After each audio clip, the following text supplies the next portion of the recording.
అంటే తెలంగాణలో కాంగ్రెస్ ప్రభుత్వం ఏర్పడినప్పటి నుంచి ధర్మం 8 పాదాల మీద నడుస్తుంది.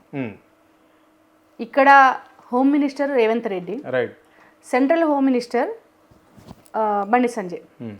అందుకే బాధితురాలికి సంబంధించినటువంటి తల్లి 17 సంవత్సరాల తన పాపని చిత్రహింసలకు గురి చేశాడు, మద్యం తాపిచ్చి అత్యాచారం చేశాడు బండి భగీరథ్ అని చెప్పేసి షేక్ బషీర్బాగ్ పోలీస్ స్టేషన్కి వెళ్ళి కేసు పెడితే దాదాపు ఆ కేసును తీసుకోవడానికి, ఆ కంప్లైంట్ను తీసుకోవడానికి 5.5 గంటలు పట్టింది పోలీసు వాళ్ళకి.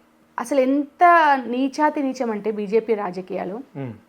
ఆ మధ్య కాలంలో పశ్చిమ బెంగాల్లో ఆర్జీకర్ ఇష్యూ జరిగినప్పుడు ఇదే బీజేపీ పశ్చిమ బెంగాల్ మమతా బెనర్జీ మీద విపరీతమైనటువంటి ఒత్తిడి తీసుకొచ్చి ఆ బాధితురాలి పక్షాన నిలబడి కొట్లాడినటువంటి బీజేపీ ఇవాళ ఈరోజు ఫోక్సోకు సంబంధించినటువంటి కేసు కంప్లైంటు పోలీస్ స్టేషన్లో నమోదు అయిన తర్వాత నెక్స్ట్ డేనే మోడీ వచ్చాడు ఇక్కడికి. నెక్స్ట్ డే మోడీ వచ్చినప్పుడు ఆ మోడీ పక్కన కూర్చొని మాట్లాడింది, ఇకలు పక్కపక్కలు చేసింది ఎవరంటే స్వయంగా ఈ రాష్ట్ర ముఖ్యమంత్రి రేవంత్ రెడ్డి, అదేవిధంగా బండి సంజయ్ గారు.